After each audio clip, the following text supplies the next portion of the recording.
ಈಗ ಜಾಸ್ತಿ ಬರ್ತಿದೆ ಹೆಚ್ಚಿಗೆ ಪಿಕ್ಚರ್ ಅಲ್ಲಿ.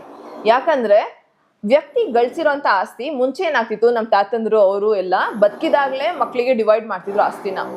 ಈಗೇನ್ ಮಾಡ್ತಿದಾರೆ, ನಾನ್ ಗಳಿಸಿರೋದು ಸಾಯೋ ತನಕ ನಾನ್ ಅದನ್ನ ಎಂಜಾಯ್ ಮಾಡ್ತೀನಿ, ನಂತರ ನೀವು ಏನಾದ್ರೂ ಕಿತ್ತಾಡ್ಕೊಳ್ಳಿ. ಇಲ್ಲ, ನಾನು ಸತ್ ಮೇಲೆನೆ ವಿಲ್ ಎಕ್ಸಿಕ್ಯೂಟ್ ಆಗೋದಲ್ವಾ, ಸೊ ನಾನ್ ವಿಲ್ ಬರ್ದು ಹೋಗ್ತೀನಿ, ಅದು ಸತ್ ಮೇಲೆ ಎಕ್ಸಿಕ್ಯೂಟ್ ಆಗತ್ತೆ, ಆಗ ಅದ್ರ ರೀತಿ ನಿಮಗೆ ಪ್ರಾಪರ್ಟಿ ಸಿಗತ್ತೆ.